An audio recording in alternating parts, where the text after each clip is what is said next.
Hello there! Ce matin, je me suis réveillé et j'ai modifié deux trois trucs sur mes CGU, CGV, j'ai ajouté une clause.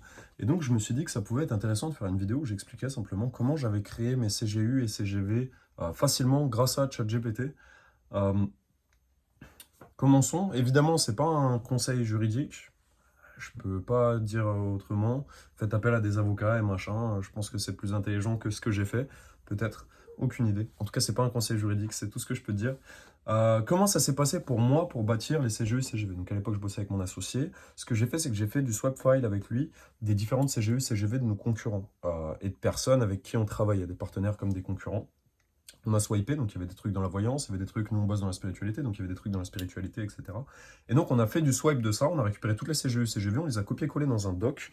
Donc ça c'était la première étape. La deuxième étape, ça a été de prendre toutes les clauses qui étaient similaires pour les mettre ensemble. Et donc ensuite on les a passées simplement dans ChatGPT. Pardon. Dans un premier temps, quand on les a récupérés, on a fait le tri. En gros, on a supprimé ce qui ne nous intéressait pas parce que ça ne faisait pas partie de notre business. En gros, s'il y avait des clauses sur les produits physiques, etc., bon, on attège. On attège les phrases qui étaient un peu litigieuses. Typiquement, dans la spiritualité, je sais qu'il y a pas mal de gens qui veulent niquer un peu les gens sur les garanties, qui disent, bon, bah, si vous demandez le remboursement dans la première semaine, vous n'avez pas accès à votre remboursement. Nous, on a retiré ces trucs-là.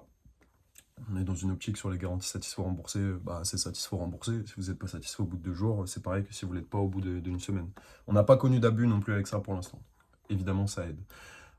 Et ensuite, par la suite, donc, on les mettait dans ChatGPT, c'est-à-dire qu'on faisait article par article pour vous donner un exemple clair et concret, pour vous donner un truc clair et concret. Ce que je disais à ChatGPT, c'était à partir de ces 3 articles, écris-moi un article complet pour mes CGV et CGU en changeant la structure, les mots et l'ordre. L'idée, c'est si tu copies-colles les CGU et CGV des autres, ils vont peut-être se plaindre, machin, c'est mes CGU, t'as copié, alors que moi j'ai payé un avocat, machin. Bon, bah tu lui fais juste réécrire en fait à ChatGPT, parce que globalement, c'est les mêmes lois, les mêmes machins, tous sont globalement les mêmes. L'objet de cet article est notre politique de garantie et de remboursement. Les articles 5 et 6 que tu viens d'écrire se ressemblent trop et certaines informations se répètent. Recommence en évitant les répétitions et en les fusionnant. Ajoute une partie sur le fait que nous pouvons transmettre les données de nos clients à nos partenaires s'ils l'ont accepté au préalable conformément aux lois en vigueur. Donc là, il trouve en plus les articles, selon les articles 39-40 de la loi susmentionnée. C'est du chat GPT, mais c'est chat GPT 3. C'est pas le 4 ni le 4O ou je sais pas quoi. Si tu vois des informations qui devraient être ajoutées, voilà, ça c'est super intéressant. Si tu vois des informations qui devraient être ajoutées pour mieux nous protéger en connaissance de notre activité, ajoute-les. Mets-les en italique ou entre guillemets pour que je puisse facilement les remarquer. Mais attention, n'ajoute pas d'informations que tu aurais déjà écrites lors de notre discussion. Ça aussi, c'est pour éviter d'avoir des trucs qui se répètent trop. Ensuite, j'allais chercher sur un peu d'autres niches, etc., des trucs que je voulais ajouter. S'il y avait des trucs qui pour moi n'étaient pas clairs, je voulais clarifier, bah, je lui demandais de clarifier en précisant des choses. Là, ce matin, j'ai changé un article sur ma garantie parce qu'en gros, je propose un produit sans garantie. Et c'est très rare que je le fasse. Tous mes autres produits ont une garantie satisfait remboursée. Sauf que là, c'est un produit sur mesure. Donc, je ne peux pas me permettre de proposer une garantie. Donc, j'ai voulu rajouter l'article dans les CGU CGV. C'est un produit numérique. Sur les produits numériques, il n'y a pas de remboursement possible, sauf si il est stipulé qu'il y a une garantie. Et dans ce cas-là, il faudra, dans ce cas-là, c'est celle qui est précisée sur la page qui s'applique. Avant, j'avais juste écrit garantie de remboursement. C'est la politique de remboursement qui est écrite sur les articles. Il n'y avait pas cette phrase de quand c'est pas écrit, il n'y a pas du tout de remboursement. Donc, je l'ai fait rajouter des trucs comme ça. C'est un peu long, honnêtement. La première fois qu'on avait fait ça, ça avait pris, je pense, toute une après-midi pour faire le swipe, trier, reprendre les trucs qui nous intéressaient, changer les formules, tout ce qui allait avec. Mais c'était super important à faire. On l'a fait bien. Il y a les mentions légales, politique de confidentialité, conditions générales d'utilisation, conditions générales de vente. Une fois que tout ça c'est fait, vous êtes quand même beaucoup plus tranquille. Donc prenez le temps, faites les choses bien, faites écrire paragraphe par paragraphe si vous voulez rajouter des idées. Rajoutez des idées. Si il y avait un article dont vous aviez entendu parler, ouais, ajoutez l'article, allez regarder sur d'autres trucs qui ne sont pas dans votre niche aussi pour voir si ça peut s'implémenter. Moi, sur la niche spiritualité, on a copié 2 3 trucs qui étaient par rapport à la voyance. C'est le côté, bon, bah, il n'y a aucune garantie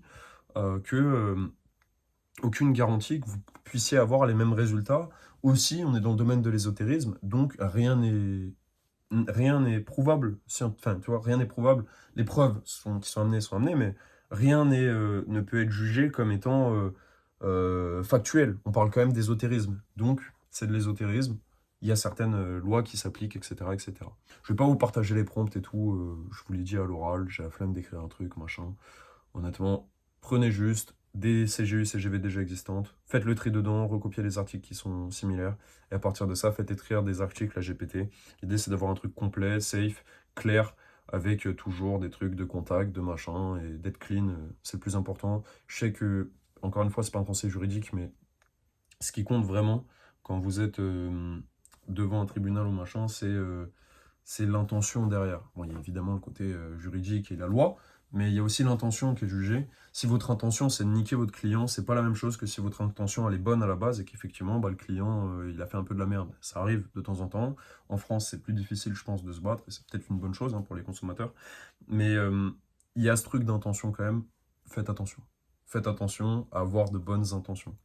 Voilà, c'est tout pour aujourd'hui. Demain, je fais une vidéo sur comment j'ai modifié la page et toutes les dernières modifs que j'ai fait. Et après-demain, je fais le lancement en ads. Très content. Et puis, je vous souhaite une bonne journée. Ciao.